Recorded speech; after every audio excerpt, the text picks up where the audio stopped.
2절부터 39절까지 말씀을 교독하는 방법으로 하나님 앞에 말씀을 봉독합니다.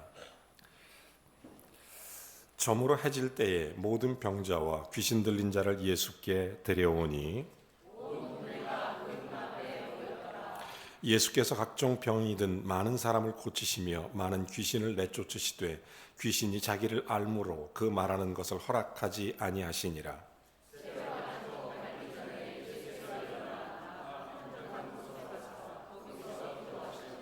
시몬과 및 그와 함께 있는 자들이 예수의 뒤를 따라가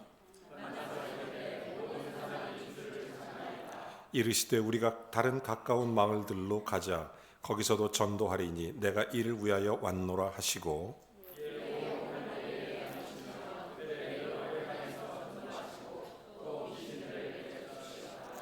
아멘. 마음속에 깊이 기도하는 것 하나 있습니다. 성경을 읽다가 사도 바울의 생애를 보면서 바울이 훗날 이런 고백을 합니다. 내가 선한 싸움을 싸우고 믿음을 지켰으니 이제 후로는, 이런 얘기를 합니다. 근데 저는 바울의 고백 속에서 다른 어떤 것보다도 자기가 선한 싸움 싸우고 믿음을 지켰다는 고백에 굉장한 은혜를 받습니다. 왜냐하면 바울은 선교를 아주 많이 한 사람입니다. 바울의 마지막 고백이 내가 선교를 마쳤다, 아니면 내가 교회를 많이 세웠다, 이런 고백이 아니라 믿음을 지켰다라는 고백입니다. 왜 그랬을까? 이런 생각을 합니다. 바울이 한결같이 예수 믿고 나서 평생 동안 변하지 않을 수 있었던 것은 그의 믿음 안에 있었기 때문입니다. 바울은 그래서 자기는 믿음을 지켰다. 그래서 그는 변치 않는 주님을 사랑하고 또 변치 않는 삶의 고백으로 하나님께 영광 돌리는 모습을 보면서 저도 하나님께 그런 기도를 듭니다. 주님, 내 평생 믿음을 지키게 하옵소서. 예수 그리스도가 내 안에 주인인 것, 예수 그리스도가 내 삶의 인도자인 것, 예수 그리스도만, 그래서 정말 믿음의 주체, 이 믿음을 지켜나간다는 것, 이것이 바울의 마지막 고백입니다. 그래서 그것을 가장 자랑스러워했던 이 사도 바울의 고백을 생각하면서 저도 믿음에 대해서 깊이 생각을 해봅니다. 오늘 여러분들이 사람 말을 들으러 이 자리에 오신 것이 아닌 줄로 믿습니다. 오직 예수 그리스도의 말씀, 주님을 만나고 주의 은혜 속에 하나님의 응답을 받고 하나님 앞에 살아가는 새 능력을 얻기 위해 이 자리에 오신 줄로 믿습니다. 저는 그래서 마가복음을 시작한 것입니다. 복음의 시작, 그리고 예수님은 침례를 받으시면서 뿐만 아니라 예수님의 복음 전파, 그리고 예수님의 권세, 예수님의 권위, 그리고 예수님의 치유, 그리고 오늘은 예수님의 사역에 대해서 말씀드리고자 하는 것입니다. 이 마가복음을 통해서 정말 그리스도 예수, 이 마가복음의 존재 목적 자체는 예수님이 하나님의 아들이신 것, 그리고 우리의 구세주 그리스도가 되신 것을 체계적으로 알려주기 위해서 이 말씀을 통해서 우리가 예수님 더 사랑하고 예수님 더 깊이 알아가고 예수님 더 깊이 닮아가고, 그래서 예수님이 나를 통해 나타나는 은혜가 우리 안에 가득하길 주의 이름으로 축원합니다. 오늘 말씀을 통해서 정말 예수님에 대한 깊은 은혜의 교제가 이루어지기를 원합니다. 여러분, 예수님이 복음이기 때문입니다.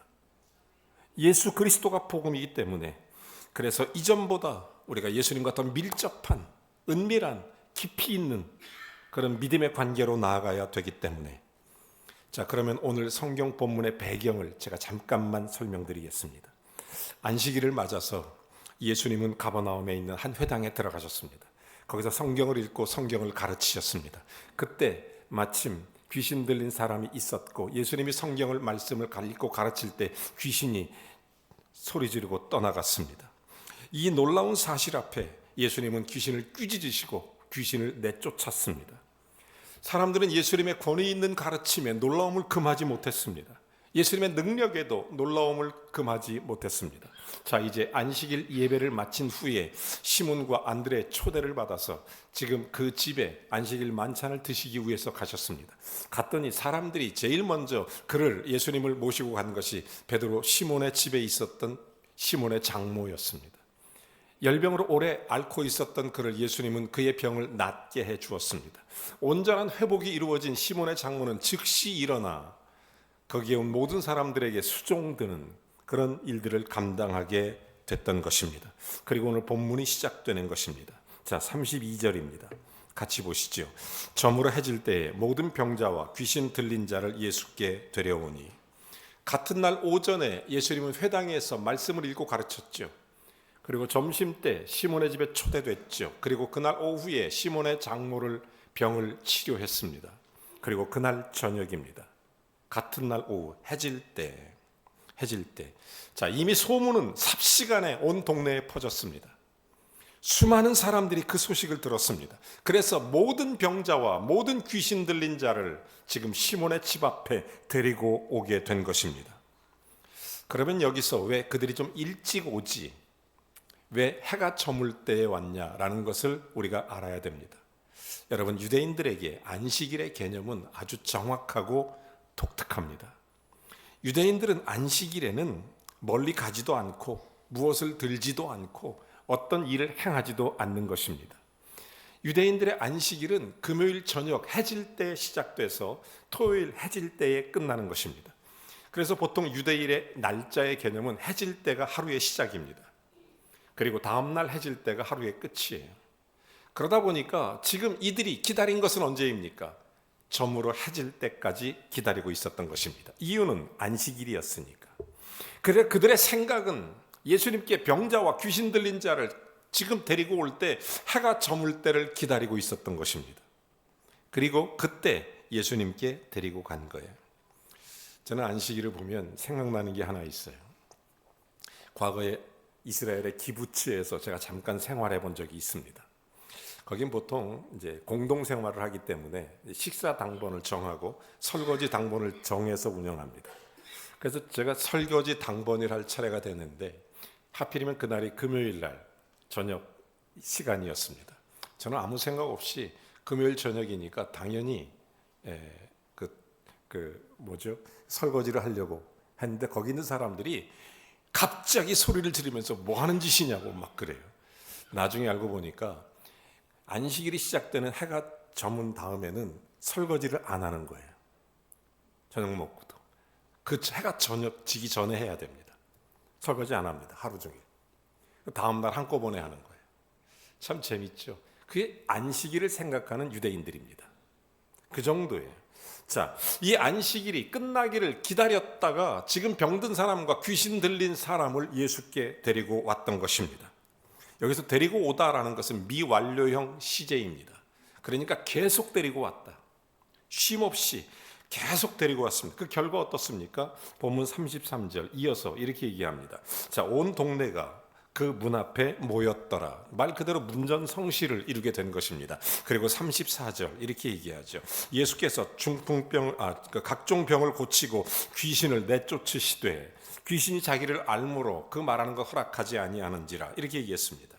자, 여러분, 같은 내용을 담고 있는 누가복음 4장 40절에 보면 일일이 예수님께서 찾아온 병자들에게 손을 얹고 기도해 주셨습니다. 일일이 만나 주셨습니다. 우리는 흔히 예수님 당시뿐만 아니라 역사적으로 볼 때 이적을 통한 치유의 역사가 굉장히 많을 거라고 생각을 합니다. 그러나 여러분, 그것은 틀린 생각입니다. 이적을 통한 치유의 역사가 신구약 통틀어서 거의 복음서에 집중되어 있습니다. 복음서에. 성경 기록에 보면 하나님이 치유의 역사를 맨 먼저 시작한 것은 아브라함 때입니다. 창세기 20장 17절에 성경에 나타난 첫 번째 치유의 역사 기록이 있습니다. 아브라함이 하나님께 기도할 때 하나님이 아비멜렉 그의 아내 여종을 치료하사 출산케, 이게 첫 번째 기록입니다. 여러분, 에덴 동산에서 인간이 죄를 짐으로 하나님 앞에 타락하여 에덴 동산에 쫓겨났습니다. 그 결과 인간은 병에 걸릴 수밖에 없고 죽을 수밖에 없는 죄의 결과물이 우리 인생에 찾아왔다고 성경이 분명히 가르칩니다. 자, 그런데 이런저런 병에 시달릴 수밖에 없었던 그때 하나님이 아브라함 때 처음으로 이적을 베푸셨던 것입니다. 자, 그때로부터 선지자 이사야, 이게 1300년 기간입니다. 1300년 동안 성경에 나타난 치유의 기적은 딱 20번 정도밖에 없습니다. 1300년간. 그리고 이사야로부터 예수 그리스도, 이사야가 주전 750년 경에 활동했던 사람이니까, 그러니까 750년 동안 예수님이 오시기까지 치유의 기적은 단 한 차례도 성경 가운데 일어나지 않습니다. 아무런 표적, 이적이 일어나지 않아요. 그런데 지금 예수님이 오셔서 많은 사람의 병을 고치고 귀신을 내쫓으시고, 그러니 사람들이 놀랄 수밖에 없었던 것입니다. 그 당시 사람들의 반응, 여러분 마가복음 2장 12절에 이렇게 얘기합니다. 자, 중풍병자를 고치니 그가 일어나 상을 들고 나가며 모든 사람이 하나님께 영광 돌리며 크게 놀라더라. 내가 이전에 이런 일을 보지 못하였다. 이미 이사야 이후에 예수님까지 이런 기적은 성경에 단 기록이 없어요. 여러분, 이런 말들 마태복음 9장 33절에 보면 귀신이 쫓겨나가고 말 못하는 사람이 말하고 무리가 놀라 이스라엘 가운데 이런 일을 본 적이 없다. 실제로 그런 일이 없었으니까요. 그러면 왜 예수님은 그토록 빈번하게 병든 사람을 치유하고 빈번하게 귀신을 내쫓으셨을까요? 이 이적을 행하시는 목적이 도대체 무엇일까요? 왜 그러셨을까요? 사람들에게 일시적인 건강을 주기 위해서가 아니라 예수님은 이것을 통해서 예수님이 그리스도이신 것, 하나님의 아들이신 것, 우리의 구원자가 되시는 것, 우리의 생명의 주가 되시는 것을 강조하고 또 강조하고 우리를 구원받게 하기 위해서 이 땅에 그리스도로 오신 것을 말씀하기 위해서였던 것입니다. 그래서 사람들이 예수님을 믿어서 하나님의 자녀가 되고 구원받게 하려고 하는 것이 목적이었습니다. 이것을 위해서 예수님은 한시적으로 12제자에게 이적을 행할 수 있는 능력을 주셨습니다. 70인의 전도인에게 이적을 행할 수 있는 능력을 주셨습니다. 자, 그들이 그 주신 능력을 가지고 이적을 행하면서 그 행하신 목적을 분명히 설명합니다. 예수님을 드러내기 위해서, 예수님께서 이 땅에 오신 목적을 알려주기 위해서, 그리스도의 복음을 위해서 그런 일을 했다고 분명히 얘기해요. 그런데 성경에 이들이 참으로 정말 그들은 사람들에게 하나님의 아들 예수 그리스도, 이걸 증언할 수 있도록 만들어 주신 것입니다. 자, 그러나 예수님이 부활 승천하신 후에 사도행전 이후에 또 치유의 역사는 싹 없어집니다. 나타나질 않아요. 사도행전을 지나면서 치유의 사적이 이제 바울의 목회 서신에도, 바울의 공동 서신에도, 제자들의 공동 서신에도 치유의 기록은 남아있지 않습니다. 성경의 마지막 책인 요한계시록에도 치유의 기적은 단 한 구절도 기록되어 있지 않습니다. 여러분, 바울 자신도 사실은 병들어 고통당했습니다. 육체의 가시 때문에, 말 못할 질병 때문에 평생을 힘들어했습니다. 디모데도 병이 들었습니다. 에바브로디도는 죽을 병에 걸렸습니다. 그 드로바모는 바울과 함께 사역했던 바울의 친목 같은 제자인데 병에 걸려서 바울의 사역에 동행하지 못하고 밀레도에 그대로 남겨둘 수밖에 없었습니다. 이게 성경에 나타난 기록입니다. 역사적으로 볼 때 치유의 역사는 어쨌든 예수님 시대에 한정된 일시적 집중적으로 일어난 사건입니다. 자, 그렇다면 지금은 어떻습니까? 이제는 좀 더 이상 예수님의 치유의 역사, 기적은 일어나지 않습니까? 물론 전능하신 하나님께서 언제라도 이적을 행하실 수 있습니다. 저는 믿습니다. 하나님께서 우리를 긍휼히 여기셔서 우리의 필요를 따라 공급하시며 모든 것이 합력하여 선을 이루시도록, 그래서 필요할 때 역사가 일어납니다. 여러분, 이적이라는 게 뭡니까? 자연의 법칙을 거스리는 것입니다. 이적이라는 것은 일시 중지되는 것, 자연의 법칙이 중지되는 것. 다시 말해서 이적은 자연의 법칙이 무시되고 일상과는 다른 특별한 현상이 일어나는 것입니다. 여러분, 그렇다면 자연의 법칙을 세우신 분은 하나님이십니다. 하나님은 당신이 세우신 자연의 법칙을 항상 무너뜨리면 하나님께 대한 신뢰가 남아겠습니까? 우리는 병들면 그러면 어떻게 해야 될까요? 우리가 병들면 어떻게 해야 되겠습니까? 우리는 그냥 고통을 당할 수밖에 없습니까? 물론 아닙니다. 우리가 기도하며 하나님의 긍휼을 구하고 그러면 신실하신 하나님은 모든 걸 합력해서 기도에 응답하십니다. 언제나 하나님의 선하신 뜻대로 그 기도에 응답하신다는 사실을 잊어버리지 않길 바랍니다. 그래서 좋은 의사 선생님 만나게 해주시고 우리 몸에 잘 맞는 약을 복용하게도 해주시고 또한 우리에게 건강을 관리할 수 있는 지혜와 능력과 원칙도 새롭게 발견하게 해주시고 또 병에 걸리지 않도록 예방할 수 있는 법도 깨닫게 하시고 주님은 여러 가지 방식으로 우리와 함께 하십니다. 꼭 이적이 아니더라도 자연의 법칙을 거스르지 않더라도 주님은 합력하여 선을 이루시는 하나님이심을 믿으시기 바랍니다. 그러므로 왜 나만 병들었냐고 말하지 마십시오. 인간은 죄악 이후로 누구든 병들고 누구든 죽게 돼 있습니다. 예수님이 고쳐줬어도 또 병들 수 있어요. 예수님 살리셨다고 나사로가 안 죽었겠습니까? 여러분, 우리 인간이라는 건 그렇습니다. 죄의 결과물이기 때문에 언제든 연약할 수밖에 없는 게 우리 인간입니다. 그러나 하나님께서는 우리에게 평안을 주시사 우리의 모든 삶 가운데 하나님의 일들을 잘 감당하고 이겨낼 수 있는 지혜와 권세를 부어주시는 것입니다. 우리는 병이 났더라도 어디까지나 일시적일 뿐입니다. 우리 몸이 또다시 병들 수밖에 없지 않습니까? 그래서 성경에서 정말 강조하는 것이 뭐냐면 우리 육체의 낮은 몸을 위해서만 살지 말라는 것입니다. 어차피 한 번 태어나서 한 번 죽는 거, 어차피 병들 수밖에 없는 육체, 갈수록 나이가 들고 늙어가는 육체 속에 어차피 우리의 낮은 몸 때문에 여기에 전부 우리의 모든 것을 여기에 집중하지 말라고 성경이 가르치는 거예요. 산 소망 되신 예수 그리스도를 바라보라는 것입니다. 그래서 영광의 부활의 형체의 몸으로 변화시켜 그리스도와 함께 거할 영원한 몸을 사모하라는 것입니다. 성경이 가르치는 진리는 그러므로 땅에 매이지 말고 하늘의 것을 바라보라는 것이고 육체에 매이지 말고 영의 것을 바라는 것이고 그래서 우리의 썩을 낮은 몸 때문에 모든 것을 포기하지 말고 하늘의 소망을 바라보고 우리 인생에 영원토록 주님과 함께 거할 그날을 바라보며 살라는 것입니다. 이게 성경이 강조하고 또 강조하는 바입니다. 여러분, 예수 그리스도를 그런 의미에서 본다면 여러분 정말 더 힘있게 의지하고 더 예수님 붙잡고 더 예수님과 함께하는 은혜가 있기를 바랍니다. 여기서 한 가지 더 언급하고 넘어가자면 다시 본문으로 34절에 돌아오면 귀신이 자기가 하는 말을 그 말하는 것을 허락하지 않는다 이런 얘기를 합니다. 여러분, 당연히 허락하지 않죠.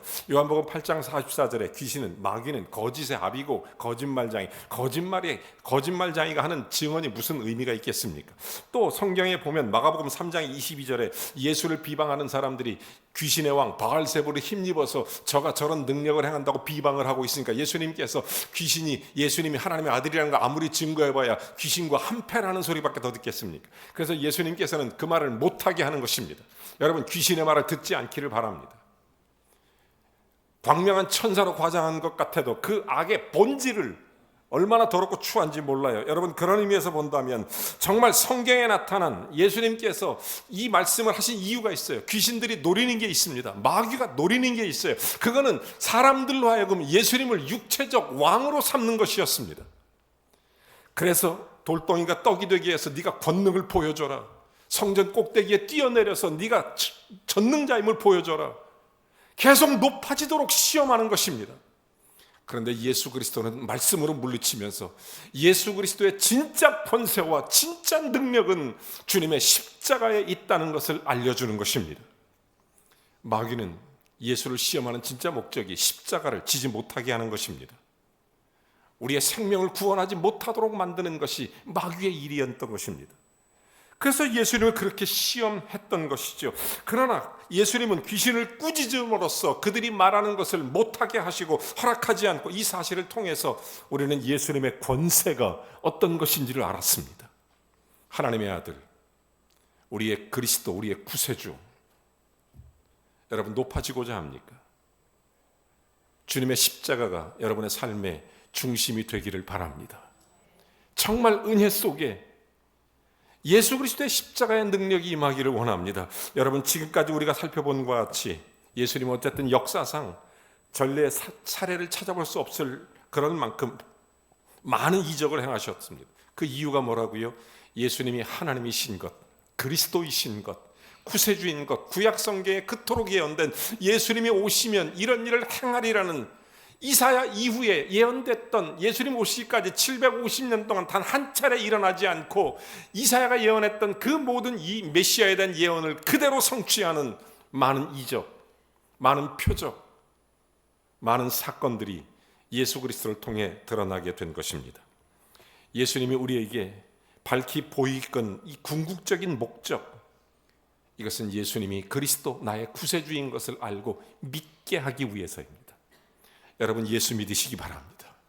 정말 예수님을 내 마음에 모시기를 바랍니다.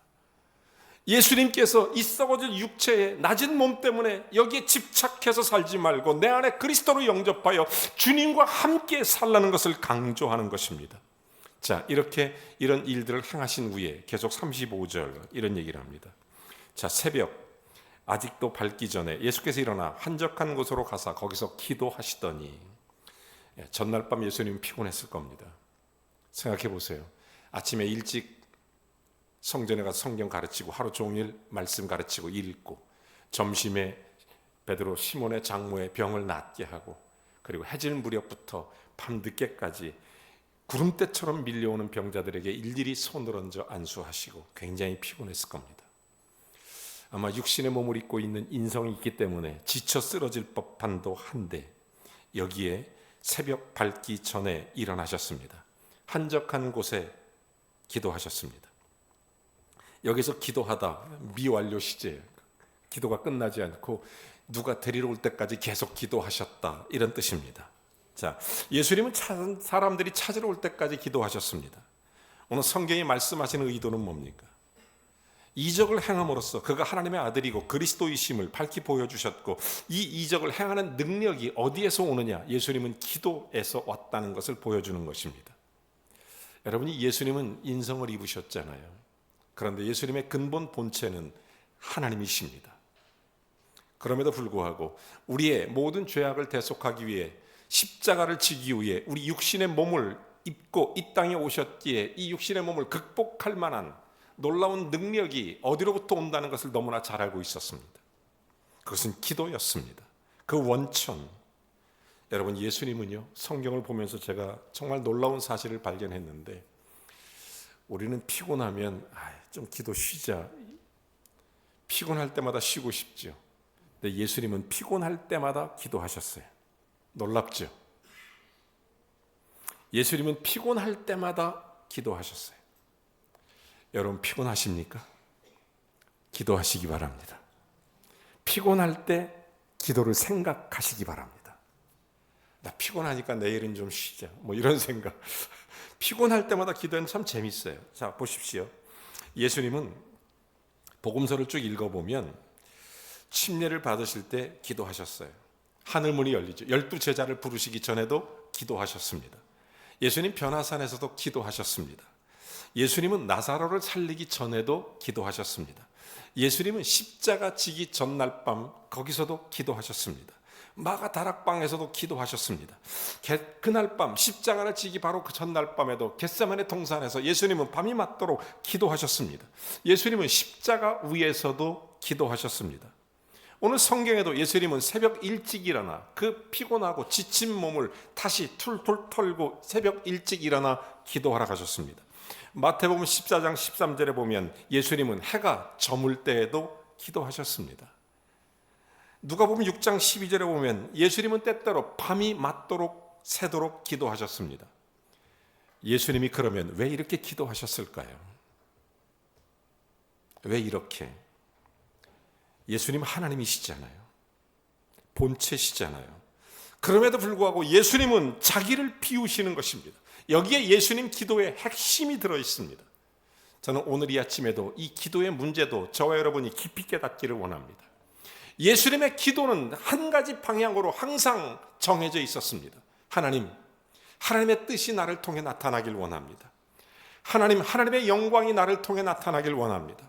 하나님, 나를 통해 하나님의 거룩하심이 드러나기를 원합니다. 그래서 예수님은 늘 그렇게 말씀하십니다. 내 아버지께서 말씀하신 바를 내가 말하노라. 내 아버지께서 행하시는 일을 내가 행하노라. 내 아버지께서 기쁘시게 한 것을 나는 행하노라. 이게 예수님의 말씀이고 이게 예수님의 기도였습니다. 여러분, 예수님의 기도는 채우는 게 아니라 비우는 겁니다. 우리는 막 가끔 기도할 때마다 채우는 기도를 참 많이 해요. 주여 이거 주시고 저거 주시고, 하나님 이거 이렇게 해야 되고 저거 저렇게 해야 되고 늘 채우는 기도하는. 그러나 예수님은 언제나 육신의 인성의 모습을 비우는 기도를 하십니다. 내 뜻대로 마오시고 아버지의 원대로 하옵소서. 언제나 예수님의 기도는 비우는 기도입니다. 여기에 기도의 비밀이 있습니다. 여러분, 진짜 기도는 나를 비워 그리스도의 뜻이 드러나게 하는 것입니다. 진짜 기도는 내 삶에서 내 자신의 욕심을 내려놓고 그리스도의 영광이 나타나게 하는 기도가 되는 것입니다. 여기에 예수님의 기도가 있습니다. 인간의 몸을 입고 있는 우리, 인성을 갖고 있는 우리, 너무나 부족하기 때문에 이런 기도가 정말 필요합니다.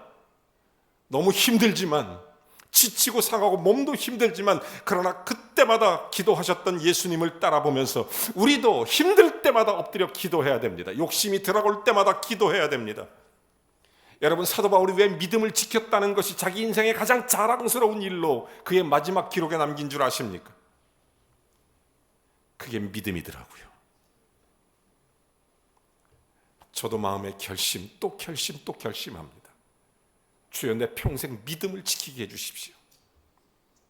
사람이 지나가면서 욕심이 들 수 있고, 사람 생각이 나를 지배할 수 있고, 내 경험이 나를 주장할 수도 있지만 믿음이 나를 지킨다는 게 얼마나 중요한지, 여러분, 바울은 그래서 믿음을 지켰다는 게 얼마나 중요한지, 이 믿음은 예수가 그리스도가 되는 것이 믿음입니다. 주님이 나의 주인이 되는 것, 나의 구세주가 되는 것, 내 생명이 되는 것, 나의 주인 되심, 그러므로 나는 종으로서 그분의 뜻에 순종해 가는 것, 여기에 흔들리지 않는 믿음이 있다는 것을 깊이 발견합니다. 여러분, 저를 위해서도 기도 많이 해주십시오. 이 믿음이 흔들리지 않도록. 저도 여러분을 위해서 기도합니다. 여러분의 믿음이 흔들리지 않도록. 예수님은 늘 그리스도 앞에서, 하나님 앞에 기도하셨습니다. 나의 뜻이 아니라 하나님의 뜻이 이루어지도록, 내가 아니라 하나님이 영화롭게 되도록 늘 기도함으로써 예수님은 성령의 능력을 힘입으셨던 것입니다. 여러분, 성령의 능력은 기도할 때 옵니다. 나를 비우고 그리스도로 채울 때 그게 하나님의 영, 거룩한 영, 그 성령이 내 안에 임재하게 되는 것입니다. 여러분, 마태복음 12장 28절처럼 예수님은 성령을 힘입으시고 마태복음 12장 28절 더러운 귀신을 내쫓았습니다. 히브리서 9장 14절에 보면 예수님이 십자가를 지신 것도 성령을 힘입어서 그렇게 지신 것입니다. 로마서 1장 4절에도 보면 예수님이 부활하신 것도 성령을 힘입어서 부활하신 것입니다. 사랑하는 여러분, 예수님은 늘 기도하는 모습 보여주셨습니다. 기도할 때 하나님 아버지의 뜻을 온전히 이루었고, 기도할 때 언제나 성령을 힘입으셨습니다. 우리도 기도에 힘씁시다. 그래야 흔들리지 않습니다. 그래야 성령을 힘입고, 그래야 하나님의 뜻이 나타나기 때문입니다. 자, 계속해서 36절, 37절 보겠습니다. 자, 시몬과 및 그와 함께 있던 자들이 예수의 뒤를 따라가 7절 만나서 이르되 모든 사람이 주를 찾나이다. 시몬, 안드레, 야고보, 요한, 밤 늦게 잠이 들었을 것입니다. 이들도 피곤했겠죠. 그래서 아마 늦잠 잤을 거예요. 그런데 아침에 딱 보니까 와글와글하는 시끄러운 소리가 들려서 잠에서 깨어나 밖에 나와보니까 사람들이 아주 용신할 틈이 없이 꽉 차 있습니다. 온 동네 사람이 다 모였어요. 그래서 예수님은 이미 모든 병자와 귀신들을 고치셨는데 그럼에도 불구하고 이들이 새벽 일찍부터 예수님을 찾아왔던 것입니다. 다시 모여들었어요. 여러분, 예수님에게 못 고칠 질병이 하나도 없습니다. 아마 각종 작든 크든 모든 사람, 어제 저녁에 못 왔던 사람까지 전부 다 모여들었을 것입니다. 그리고 어제 이미 고침받은 사람도 또 다른 희한한 이적을 보기 위해서, 또 경험하기 위해서 그곳에 왔을 것입니다. 다 왔을 거예요. 여러분, 요한복음 6장에 보면 이런 말이 있어요. 오병이어의 기적 사건이 기록합니다. 보리떡 5개 물고기 2마리 5천 명을 먹이신 사건. 그런데 그 다음날 아침에 사람들이 또 예수님께 몰려왔습니다. 그리고 한 말이 뭐냐면 우리에게 아침을 주세요, 이거예요. 저녁을 잘 먹여주니까. 여러분, 이들이 예수님께 찾아왔던 목적은 예수가 그리스도이시고 예수가 나의 구세주이고 예수가 나의 생명이신 것을 고백하기 위해서 찾아온 게 아니라, 예수 믿기 위해서 찾아온 게 아니라 나에게 먹을 것을 주세요, 이것 때문에 찾아왔던 것입니다. 지금 이 시몬의 집 앞에 사람들이 우글우글 모여든 것도 똑같은 이유 때문입니다. 어제 그런 역사를 보면 또 다른 재미난 일들을 경험하기 위해서 그들이 원하는 것은 그겁니다. 병 고쳐주고 자기에게 필요한 것들 채워주고 귀신 내쫓아주고, 이게 전부였습니다. 계속해서 시끌시끌하면서 예수님이 자기들에게 나오기를 기다렸는데 예수님이 안 계셨어요. 그 소리에 함께 잠가고 있었던 시몬, 안드레, 야고보, 요한이 잠에서 깼습니다. 보니까 예수님이 안 계세요. 그래서 예수님을 찾아 나서게 된 것입니다. 자, 찾아 나가서 가보니까 한적한 곳에 기도하고 계시고 있습니다. 그래서 만나서 얘기하는 거예요. 지금 밖에서 기다리고 있습니다. 자, 그때 예수님이 뭐라고 답변하십니까? 38절 뭐라고 얘기해요? 이르시되 우리가 다른 가까운 마을들로 가자. 거기서 전도하리니 내가 이를 위하여 왔노라 하시고. 여러분, 예수님의 사역은 크게 4가지입니다. 첫째는 가르치는 거예요. 말씀을 읽고 가르치고, 그 다음에 고치시고, 그리고 기도하시고, 그리고 전도하시고. 이 예수님의 대표적인 사역이죠. 우리가 지난 시간에 치유하신 예수님에 대해서 뵀습니다. 가르치신 예수님. 오늘 예수님의 사역의 3가지가 종합적으로 나타나게 되는 그 사건을 보는 거죠. 자, 이게 무슨 뜻입니까? 됐다. 이제 다른 마을로 가자. 나는 충분히 내가 그리스도인 것, 내가 구원자인 것, 생명인 것, 나를 믿으면 하나님의 자녀가 되는 권세가 있다는 것을 충분히 보여줬다. 이제 다른 마을도 나를 믿고 구원을 받아야 되지 않겠느냐. 이제 다른 곳으로 가자. 말하자면 예수님이 행하시는 사역의 궁극적인 목적이 무엇인가를 분명하게 보여주고 있는 것입니다. 그것은 전도입니다. 다시 말해서 복음을 전하는 것입니다. 예수님이 이 땅에 오신 목적이 뭡니까? 요한복음 3장 16절 이렇게 말하죠. 하나님이 세상을 이처럼 사랑하사 독생자를 주신 것은 이유가 뭐죠? 그를 믿는 자마다 멸망치 않고 영생을, 구원을 주기 위해서 예수님이 이 땅에 오신 것입니다. 누구든지 하나님이 보내신 이 예수 그리스도를 믿으면 그 사람은 구원받습니다. 그는 하나님의 나라 천국에서 영생하게 되는 것입니다. 누구든지 예수 믿지 않으면 멸망받습니다. 그들은 지옥에서 영원히 고통당하게 되는 것입니다. 우리가 이런 말들이 서로 직접적이고 부담이 될까 봐 이런 얘기를 표현하는 것이 굉장히 두렵기도 하고 힘들기도 합니다. 그러나 저는 성경이 가르치고 있는 것을 여러분에게 있는 그대로 믿음을 지켜 말하고 싶은 것입니다. 여기에서 성경이 말하는 지옥은 도대체 어떤 곳일까요? 천국은 또 어떤 곳일까요? 여러분, 예수 믿지 않는 사람들이 가는 지옥이 크게 5가지 요약할 수 있어요. 첫째, 원래 지옥은 본래 사람들을 위해서 있는 곳이 아닙니다. 사람을 위해서 지어진 곳이 아니에요. 마태복음 25장 41절에 보면 마귀와 그 사자들을 위하여 예비한 영원한 불에 들어가라. 원래 지옥은 사탄, 마귀와 그 귀신들, 사자들을 위해서 예비한 지옥입니다. 그런데 왜 사람들이 지옥에 갈까요? 예수 믿지 않는 사람들이 왜 지옥에 갈까요? 그 이유는 그들이 마귀를 추종하기 때문입니다. 마귀를 멸하러 오신 예수 그리스도를 믿지 않았기 때문이라고 성경은 분명히 우리에게 말씀해 주고 있습니다. 그 결과 영원토록 지옥에 갈 수밖에 없어요. 원래 지옥은 그렇게 사람을 위해서 만든 곳이 아닌데 마귀를 추종하는 자들이 따라가는 거예요. 그런데 반면에 천국은 어떻습니까? 요한계시록 22장 3절에 보면 다시 저주가 없으며 하나님과 그 어린 양의 보좌가 그 가운데서 있으리니 그가 종들을 그를 섬기고. 여러분, 천국은 정말 하나님이 계셔서 그곳에서 사랑으로 감격으로 하나님을 섬기는 곳이 되는 것입니다. 두 번째, 지옥은 불타는 곳입니다. 불타는 곳. 여러분, 성경에 굉장히 많은 귀절들이 증언하고 있습니다. 마태복음 13장에 보면 풀무불에 던져 넣으리니, 25장에 보면 영원한 불에 들어가리라. 누가복음 16장에도 내가 이 불꽃 가운데서 부르짖나이다. 계시록 21장에도 불과 유황으로 타는 못에 들어가리니, 지옥은 불타는 곳입니다. 반대로 천국은 요한계시록 22장 1절 2절에 보면 수정같이 맑은 생명수 강을 내게 보이니 하나님과 그 어린 양의 보좌로부터 나와서 길 가운데로 흐르더라. 강 좌우에 생명나무가 서서 12가지 열매를 맺더라. 여러분, 천국과 지옥은 이렇게 다릅니다. 천국은 어린 양의 보좌로 생명수가 흘러나와 12가지 과실을 맺는 놀라운 곳이라고 계시록은 표현하고 있습니다. 세 번째로 지옥은 깜깜한 곳입니다. 바깥 어두운 데로 던지라. 슬피 울며 바깥 어두운 데입니다. 그런데 천국은 계시록 21장에 보면 그곳은 해나 달이 비추는 것이 필요 없으니 하나님 자체에 나오는 영광스러운 빛으로 찬란한 그런 밝은 곳입니다. 네 번째, 지옥은 모든 기억이 되살아나는 곳입니다.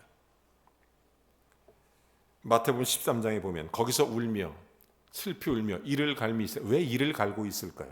지옥에 가서 예수 그리스도의 복음을 전하지 않았던 사람들 때문에 이를 갈 것입니다. 가까이 내가 알고 있던 사람이 나에게 복음을 전하지 않아서 내가 이 지옥에 올 수밖에 없다면 그 사람이 지옥에서 슬피 울며 이를 갈 것입니다. 또 한 가지는 내가 복음을 전했음에도 불구하고 받아들이지 않았던, 복음을 듣지 않았던 자기 자신을 향해서 부득부득 울며 이를 갈미 있을 것입니다.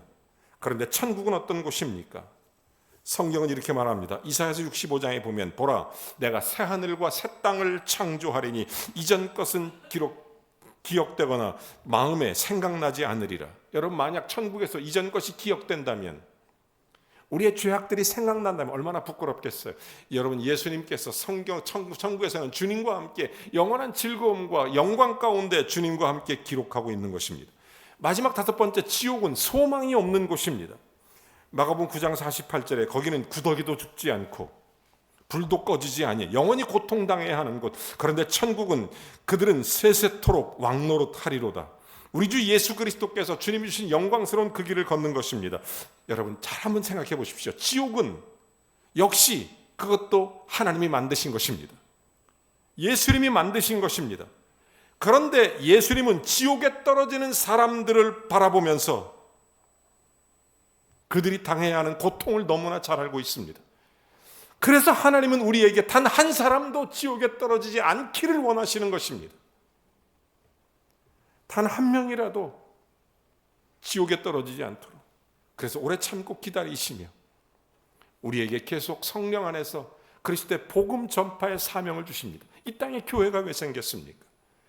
예수 그리스도가 이 땅에 와서 가르치고 병 고치고 기도하고 전도하셔서 그 궁극적인 목적은 우리의 영혼을 살리는 것인데, 내가 이제 천국으로 다시 올라가 그리스도의 성령을 부어주시면서 그 성령으로 충만한 그리스도의 영, 내 마음에 영접하여 예수님을 내 마음에 영접하여 그 영접한 사람들이 함께 모인 에클레시아, 교회가 돼서 이 하나님의 일을 계속하라고, 복음 전파의 사명을 감당하라고, 그래서 이 땅에 남겨두신 것이 교회인 것입니다. 교회는 그 일을 해야 돼요. 한 몸이 되는 거예요. 그 일을 위해서. 이 땅에 교회가 많죠. 그래도 내가 범일교회입니다. 아멘. 이 땅에 많은 교회들이 있죠. 그리스도 안에 한 몸을 이루는 거예요. 그리스도의 복음을 위해서 이 생명을 전하라는 것입니다. 그래서 교회의 1차적 가장 큰 목표가 선교잖아요. 왜? 복음을 전해야 되는 거니까. 교회의 사명이니까. 이게 예수님의 일이니까, 이게 예수님의 사역이니까. 여러분, 그래서 우리로 하여금 예수님은 한 생명이라도 더 구원하라고 사명을 주신 것입니다. 그랬더니 마지막 39절에 이렇게 얘기합니다. 이에 온 갈릴리에 다니시며 그들에게 여러 회당에서 전도하시고 또 귀신들을 내어 쫓으시니라. 예수님은 가버나움으로 돌아가지 않고 갈릴리 지역에 두루 다니며 복음을 전파하셨습니다. 결론은 분명합니다. 예수님 사역을 통해서 우리에게 알려주는 것은 예수 그리스도가 이 땅에 왜 오셨는지, 저와 여러분을 구원하기 위해서. 아멘. 우리의 죄를 사하시고 우리를 구원해 주기 위해서 이 땅에 오신 것입니다. 그 예수 믿고 구원받으라는 것입니다. 그 예수 안에 살라는 것입니다. 이미 우리는 예수 믿은 하나님의 자녀들이 됐습니다. 여러분 안에 예수가 계십니까? 예수님은 어떻게 기도하십니까? 예수님은 자기를 비워 하나님의 영광이 나타나길 원했고, 자기를 비워 하나님의 뜻이 나타나길 원했고, 자기를 비워 하나님의 일들이 나타나길 원했고, 예수님 피곤하시면 기도하러 가셨습니다. 육신의 생각이 들까 봐. 육신의 마음이 들까봐. 여러분, 영육간에 힘들고 지치고 상할 때 기도하러 오십시오. 힘들 때마다 기도하면 그리스도의 마음이, 주님의 뜻이 내 속에 드러날 수 있으니까. 예수님은 그래서 날마다 기도하시는 겁니다. 힘들어도 기도하고, 그래서 주님의 영광은 언제나 그렇게 나타났던 것입니다. 저는 오늘 예수님 말씀을 보면서 사도 바울을 생각했어요. 믿음을 지키자. 이런 거구나. 우리가 예수님처럼 이적을 행할 수는 없습니다. 하지만 예수님 바라보면서 기도할 수 있습니다. 예수님 생각하면서 이 땅에 오신 목적을 알기에 복음을 전파할 수 있습니다. 저는 진짜 기도합니다. 여러분도 진짜 기도하는 줄로 믿습니다. 주님, 나를 통해서 주님이 나타나게 해 주옵소서. 예수님은 자기를 비워서 우리에게 생명을 구원하기 위해 예수님은 그렇게 드러내셨습니다. 그게 예수님의 사역입니다. 이 예수님의 일들이, 우리의 일들은 과연 나를 통해서 예수님을 나타내고 있는가? 여러분의 직장과 학교, 삶, 여러분의 가정, 터전에서 정말 예수님을 드러내시고 있는가? 진짜 예수 믿는 사람으로 예수의 복음이 여러분을 통해 드러나는가? 예수님은 이것 때문에 우리에게 오셨다고 또 강조하시는 것입니다. 저는 오늘 이 아침에 저와 여러분이 정말 예수님을 드러내고 예수님을 나타내고 예수님의 사역이 곧 우리의 사역이 될 수 있도록 저와 여러분을 통해 주의 복음이 전파되길 주의 이름으로 축원합니다. 이 시간 우리 함께 찬양하겠습니다. 말씀을 깊이 생각하시면서 귀한 찬양을 함께 하겠습니다. 정말 우리가 원하고 바라는 것이 무엇이어야 되는지, 어떤 인생과 삶을 살아가야 되는지, 예수님 사역을 보면서 우리의 사역은 과연 무엇인지 함께 찬양으로 고백하겠습니다.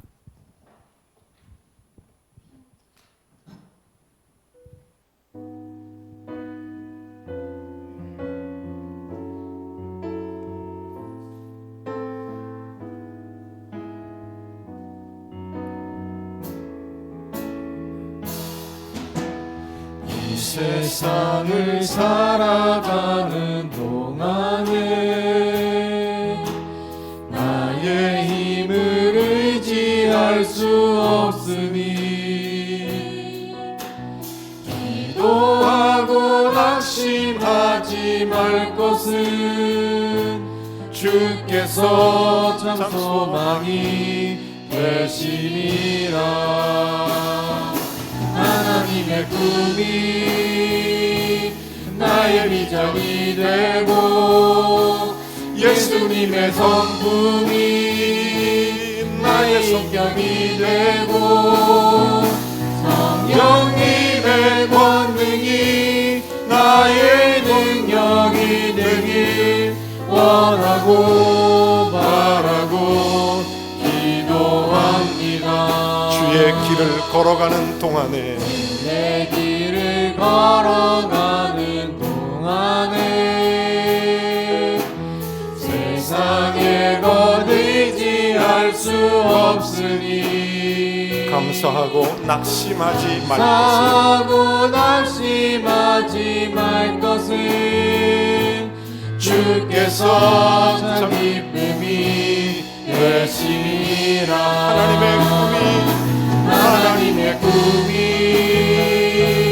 나의 비전이 되고 예수님의 성품이 나의 인격이 되고 성령님의 권능이 나의 능력이 되길 원하고 바라고 기도합니다. 하나님의 꿈이 나의 비전이 되고 예수님의 성품이 나의 인격이 되고 성령님의 권능이 나의 능력이 되길 원하고 바라고 기도합니다.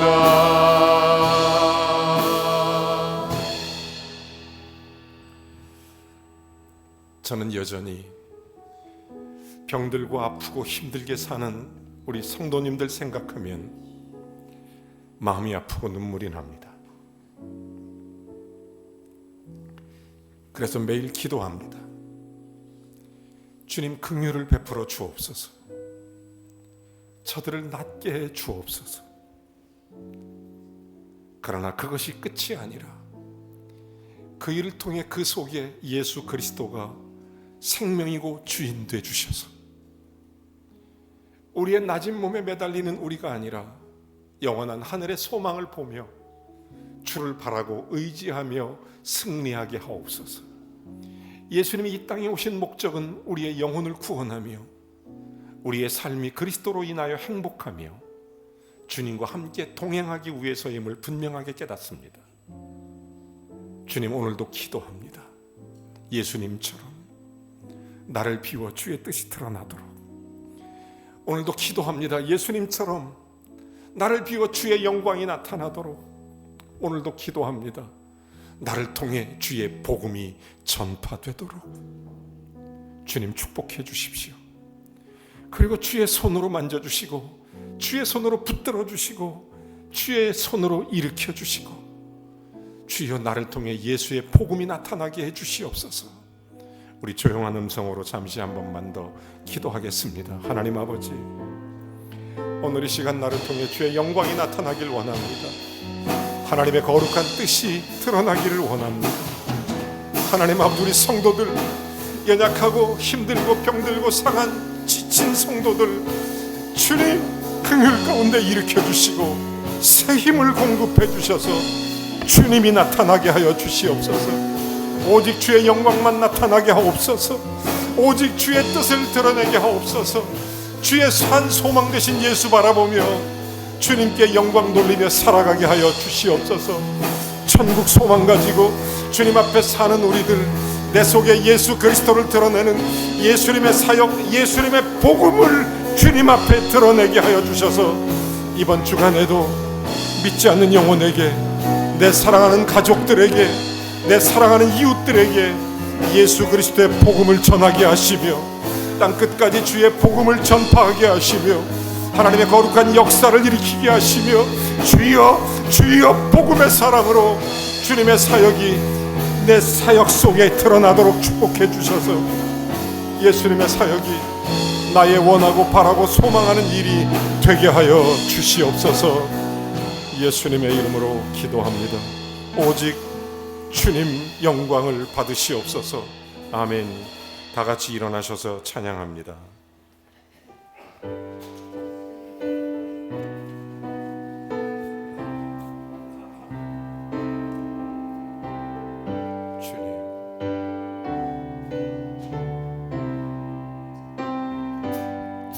모든 영광을 하나님께, 모든 영광을 하나님께, 온 마음과 뜻 다해 주 사모합니다.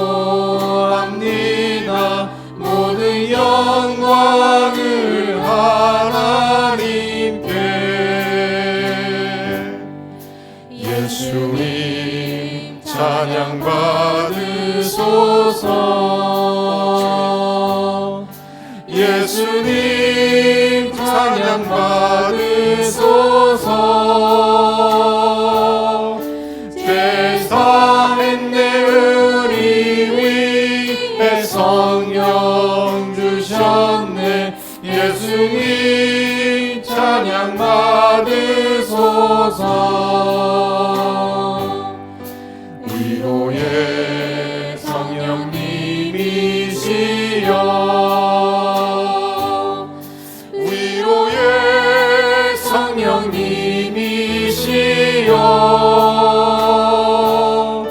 우리 안에 계셔서 늘 인도하시네. 위로의 성령님이시여.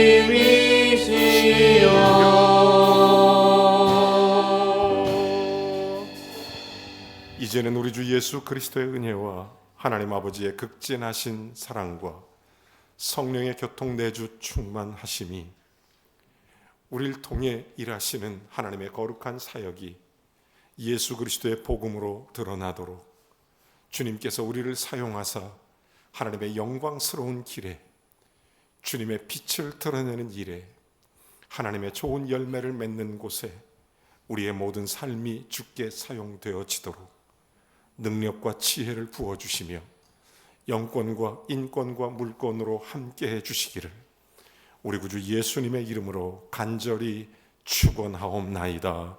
아멘.